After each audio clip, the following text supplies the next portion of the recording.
Good morning. Am I on? There we are. Good morning, everyone. How is everyone doing?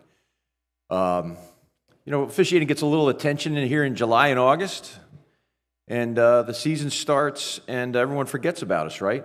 We're transparent, we're maybe even invisible, and no one frets about what we're doing on the field. In other news, Taylor Swift has canceled the rest of her tour because of a lack of ticket sales. But it is great to see you. It's great to have an opportunity. I don't pretend to have a snowball's chance of creating empathy for officiating, but I do hope to maybe create some appreciation for some of the things we're doing. I'm going to bring you some statistics from the 23 season and some interpretations or things to think about when you see the numbers.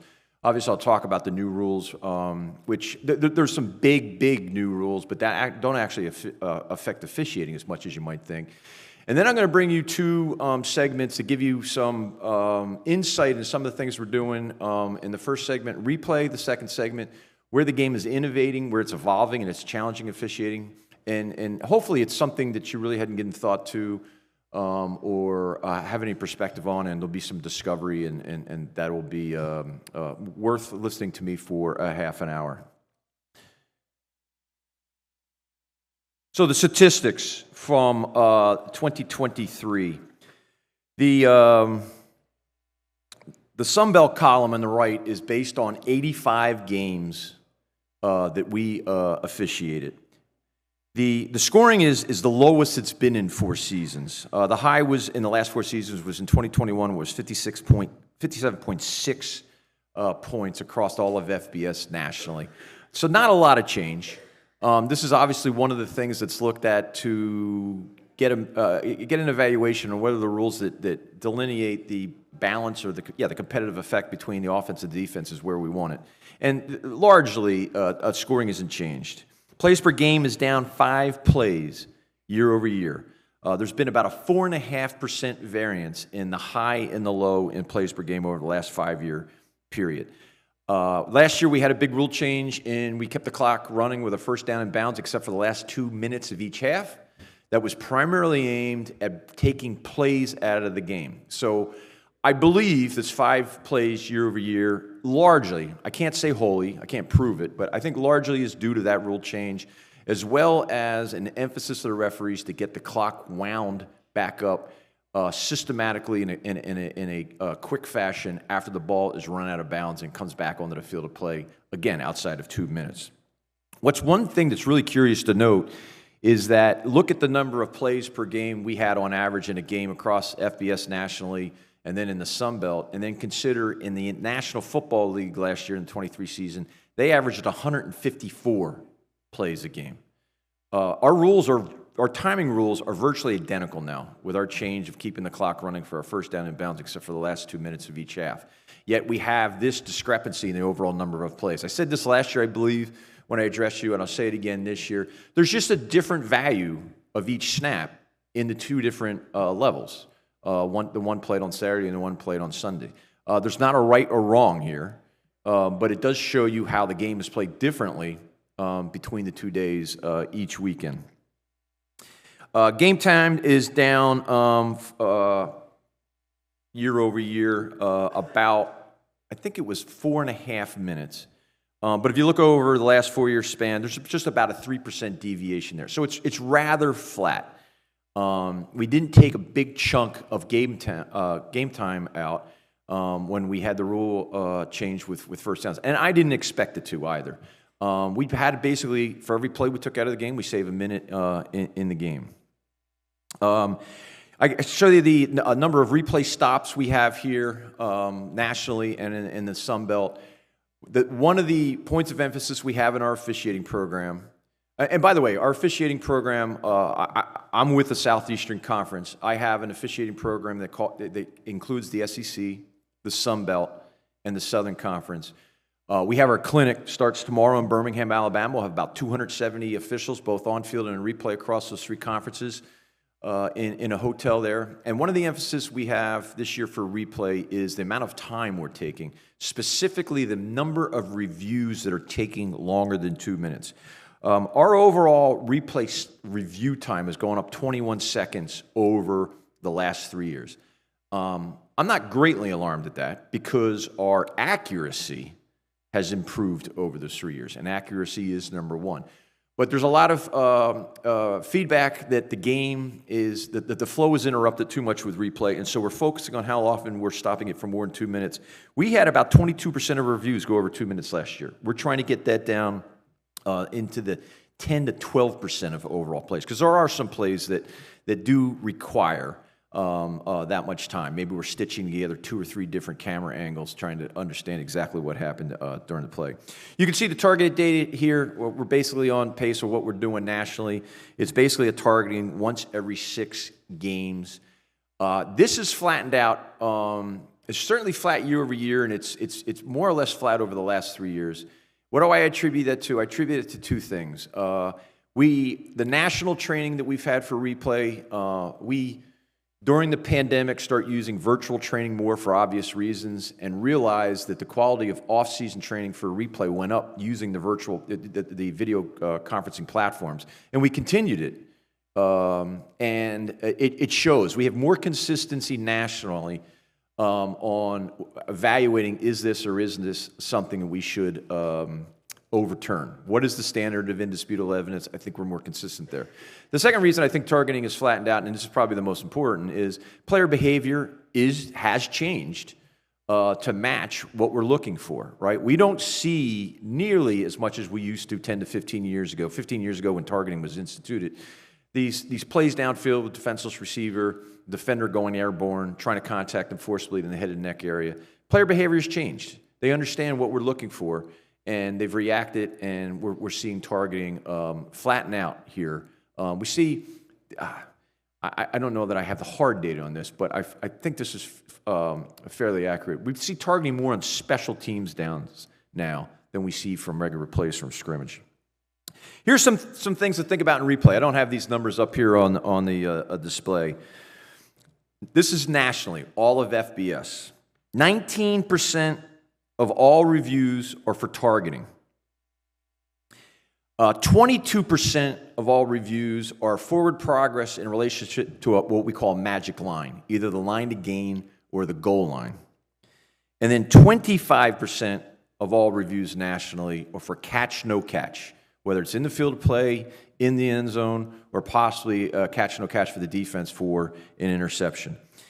If you add all this up, 2/3 of all of our reviews are for targeting, catch, no catch, and whether the ball made the line to gain or made the goal line. Now, marry that together with this data.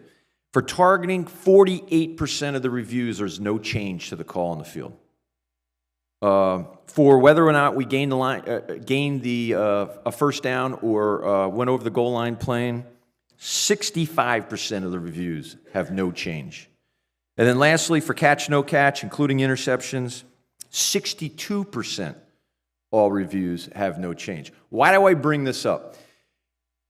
We're doing really well with our accuracy in replay.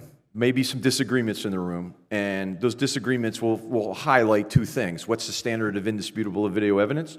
It's hard to get 100 people to agree on exactly what that is.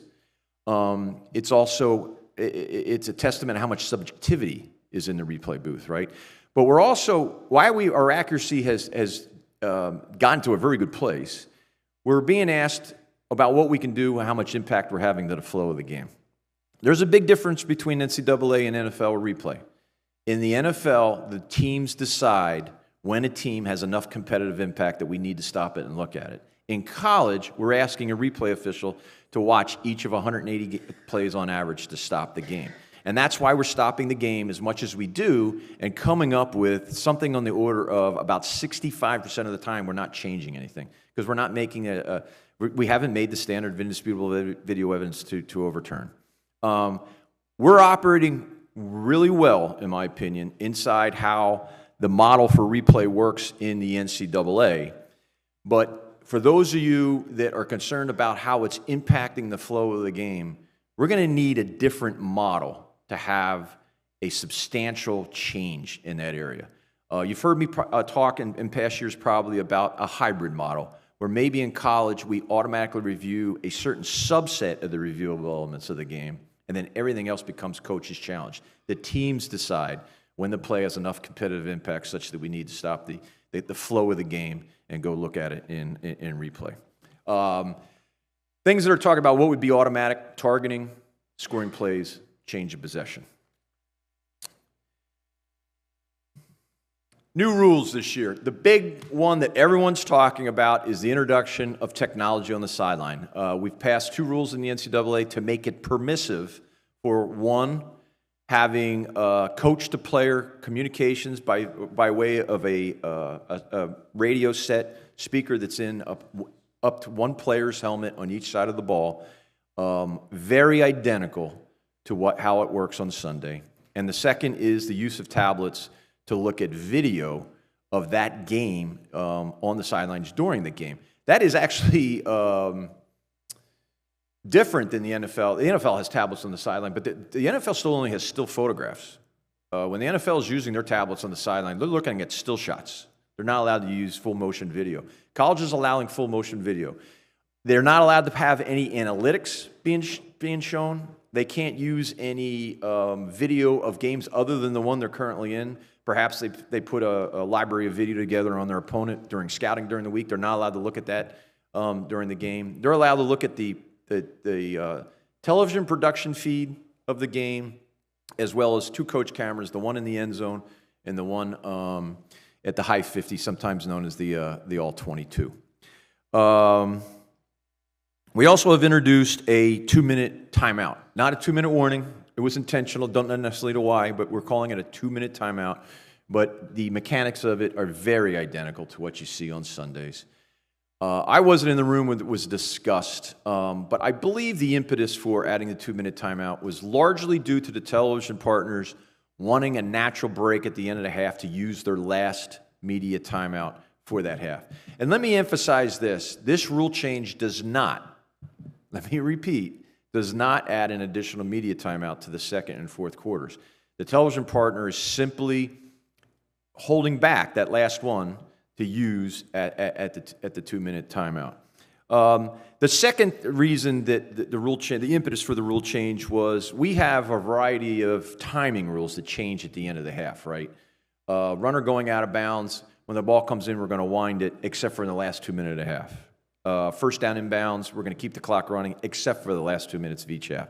The 2-minute timeout creates a bright line on when we're going to make those timing changes. It just didn't happen in the Sun Belt last year, but I guess there was a handful of games nationally where, with the new rule related to first downs last year, there was a first down in bounds very close to 2 minutes, and the sidelines were not in the know on, was it outside 2 minutes, was it under 2 minutes, should the clock have stopped there, should it have kept running, so on and so forth. By having a 2-minute timeout, now we have a very bright line about when we are going to keep the clock stopped after our first down inbounds. One change that there'll be a game or two where you'll notice this, and all the other games you won't even think about it, and if I didn't mention it, you wouldn't even be in the know. 10-second runoff rules, which we added, been in the NFL for decades, and we added about 10 years ago in college football. 10-second runoff rules used to be in effect for the last minute of each half. With the introduction of the 2-minute timeout, 10-second runoff rules are now in effect for the last 2 minutes, or at least on the other side of the 2-minute timeout. So that is a change that probably won't be noticed much, except for those 3 or 4 games where it's a big deal. So let me move on to, I have some video. I have to click this one more time.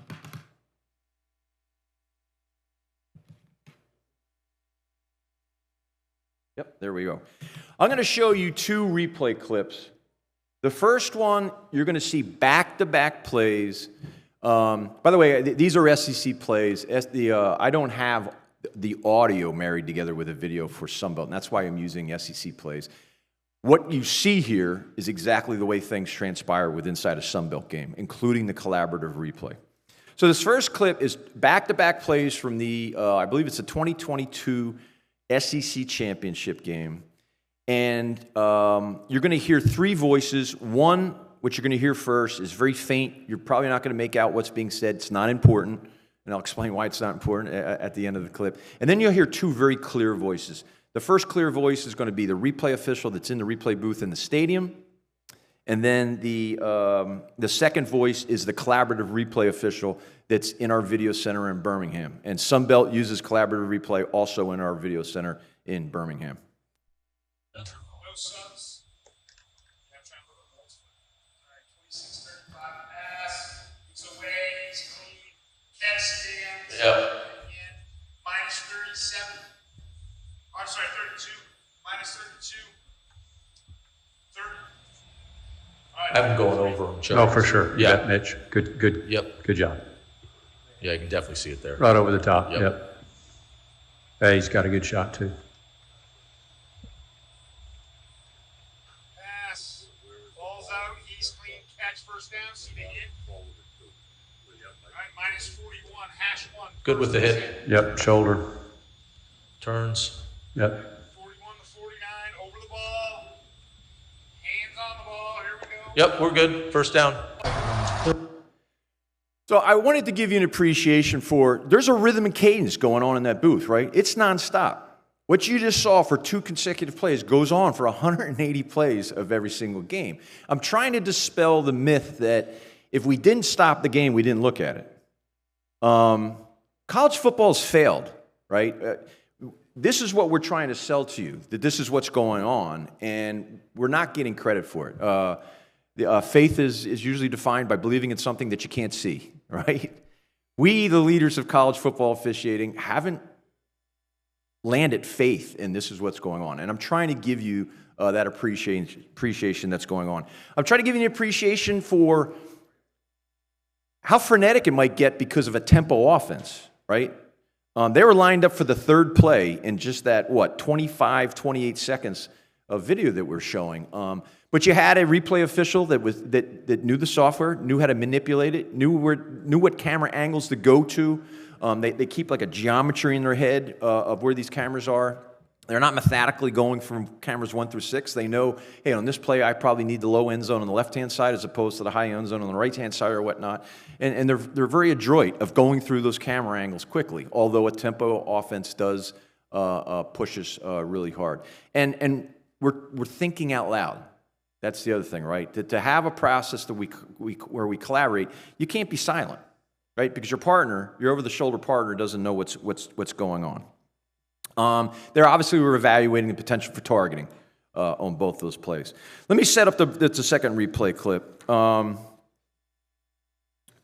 This is a play where we stop the game. And this one, we have a legend here down on the left-hand side that's going to give you a better understanding on who's talking when and what they're saying, right? It's pretty obvious why we're stopping the game and what they're going to review and what they're ultimately going to overturn. There is you're going to hear when he says stop the game, replay, replay, replay, right? And if you listen, it's not annotated here in the legend, but if you listen, you're going to hear a garbled voice in the background. Kind of sounds like what the adults sound like in a Peanuts movie or cartoon, right? It's the referee making an announcement that the ruling on the field is an interception.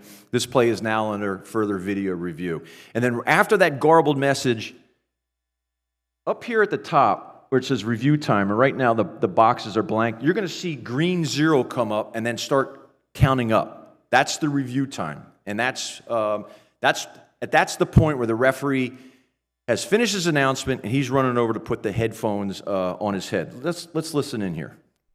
36 to the 22. 36 to the 22. Snap. Pass.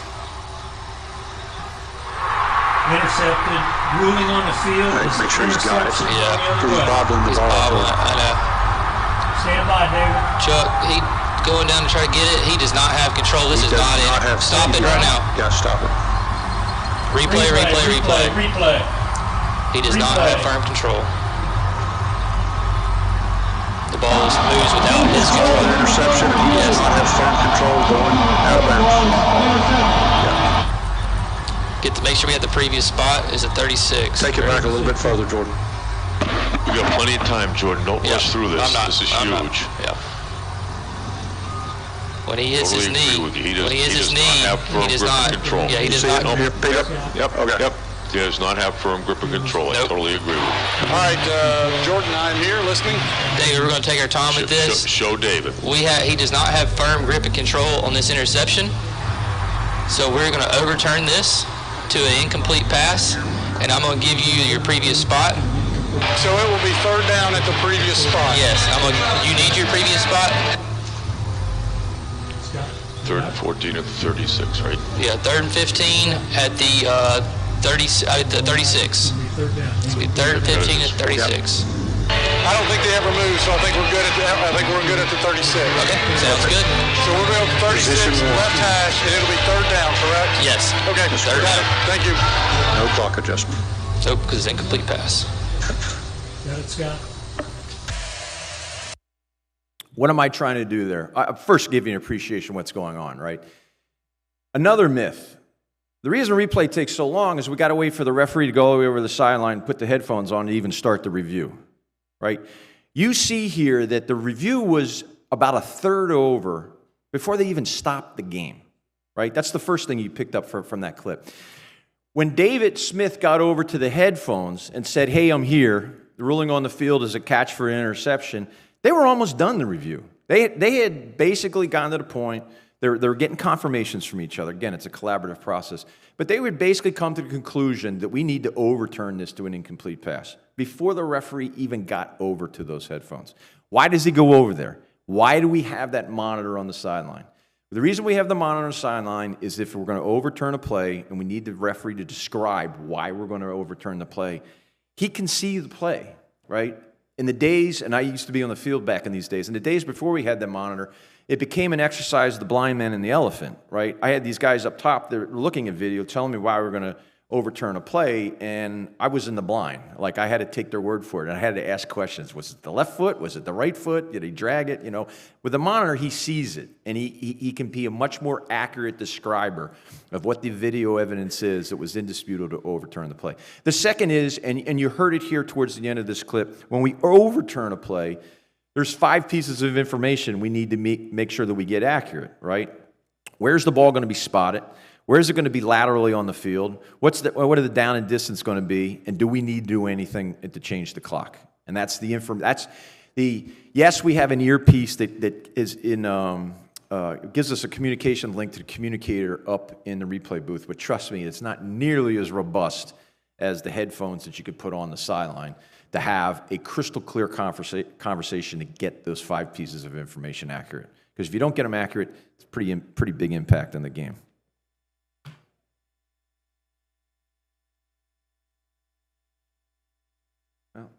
Wasn't expecting that. Now I'm going to show you 3 clips where the game is innovating, where it's evolving. And innovation now, because of technology, because of digital video and how ubiquitous it is and how easy it is for a program like in Statesboro, Georgia, to be able to get their hands on 25 games that were played outside of the Sun Belt by Monday or Tuesday after that Saturday, right? If some new wrinkle of the game is executed in Logan, Utah on a Thursday, you may see 3 or 4 teams incorporate that wrinkle that Saturday because of how quickly knowledge of that travels with the accessibility to this video. These plays all represent things of that nature, where in July, when I have my training and development for my officials, I don't know about a new wrinkle that will show up in week 8 or week 9. Let's take a look at them. I'm going to see if I can, I'm going to have to get close to this microphone and turn around. This first play happened Thanksgiving night. You're going to see shifting that's being used by the offense. Converted tight end, but And when I go back here, you'll notice the shift. You notice we got the hard clap by what is essentially a wildcat back. And the shifting is in concert with its signal. The spirit of the rules allows shifting, and motion for that matter. We'll see motion here in a second. The spirit of the rules allow the offense to shift, to put a challenge on the defense to have their secondary coverage match the new formation after the shift, and a tool for the offense to figure out what kind of secondary coverage the defense is called, right? It's not the spirit of the rules is not for them to create a dead ball foul prior to the snap on the defense. And so this is the first time we saw in one of our conferences. I saw it the previous week. It came across my desk on Thursday, literally an hour after I put my training video out for it. This is week 13 last year. It happened somewhere out west, and we had 2 of our teams incorporated that Saturday. You're not allowed to use, this is the cadence you're using in offense. You've declared that's when you're going to initiate the play by snapping the ball. We can't use that in concert with shifting to create action that simulates a snap, because that is the definition of false start. What's a false start? It's action that simulates action at the snap. This needed to be shut down as a false start. It's something our crews had never seen before when they took the field here on Thanksgiving night.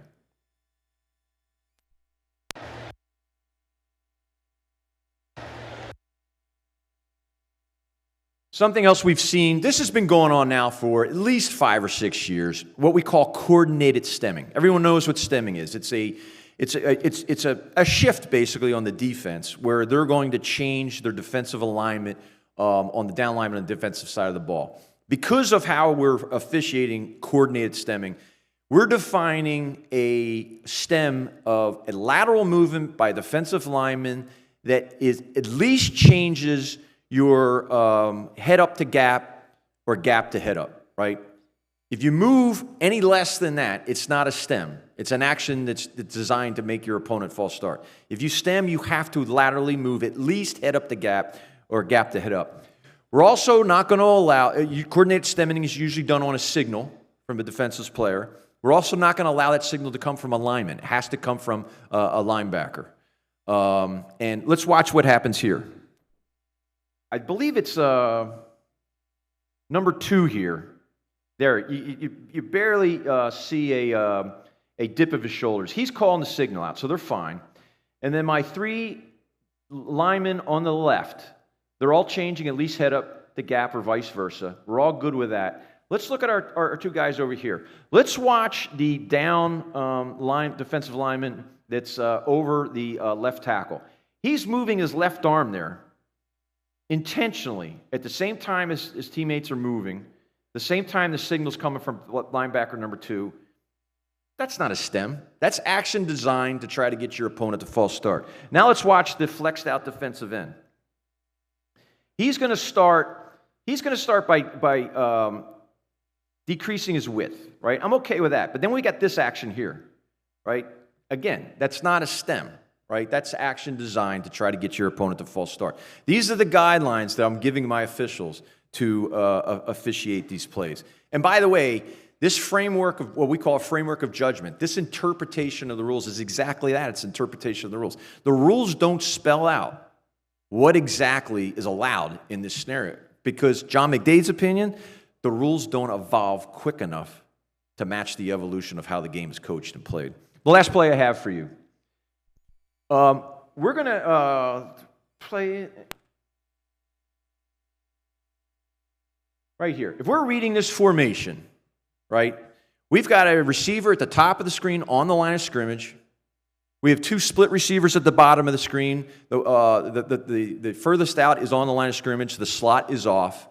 And then I have a quarterback and a back. And then that wing back that's off the right tackle, right? So quarterback in the back, the wing back, and the slot at the bottom. That's the 4 in the backfield. I have 7 on the line of scrimmage. I have 4 in the backfield. We're going to treat this as a legal formation. And one of the things that we adopted in college from the NFL at least 15 years ago is this concept of if the formation presents itself pretty obviously, we're not going to get real rigorous on whether he's on or off the line of scrimmage. So that guy in the top, we're putting him on the line of scrimmage because it makes it a legal formation. Let's watch what happens. So you see we have a shift by the slot at the bottom. He put himself on the line of scrimmage. And by doing that, and the wide receiver at the bottom, he hasn't moved. By doing that, he's declared himself ineligible. In college, he has an eligible number, but he's in an ineligible position. These kinds of formations are created to try to confuse, if you want, deceive the defense. Who's eligible and who's not eligible. Now let's watch what happens. Now they're saying that wide receiver at the top was in the backfield before he went in motion, right? Because you're only allowed to go in motion if you declare yourself in the backfield first. And he didn't do that. He went into motion right from the position he's in. Why is that important? This is my alarm. Don't tell Travis I'm going over. Why does he do that? Defensive secondaries want to know they use the term anchored. They want to know who are the anchored receivers because they know they can't get in motion. But by what the offense just did here, they successfully deceived the defense, not on only who's an eligible or ineligible receiver, but who's anchored. And they're getting a leg up, and that leg up goes beyond what the spirit of the rules are. So that's it. That's what I have for you today. Like I said, we have a big officiating clinic going on in Birmingham this week that has all 3 of our conferences, 270 officials. In the Sun Belt, we have 7 on-field officiating crews, and then which is 56 officials with 7 replay crews, which is another big math for me this morning, 14 officials. And then we have 2 collaborative replay officials in the Sun Belt that are working in our video center in Birmingham each and every week. I look forward to week 1. Today is Wednesday. Tomorrow night, 5 weeks from tomorrow night, our season from an officiating standpoint opens, and I look forward to it. I wish everyone a great 2024 Sun Belt football season. Thank you for your time. Mr. McDaid will be available for a couple of minutes. If any of you have any follow-up questions, he'll be off the podium while we do have a little bit of a setup here. Give us a few minutes, and we will have the Bobcats of Texas State. They will be up in approximately 2 or 3 minutes. Here's the test to see who is awake.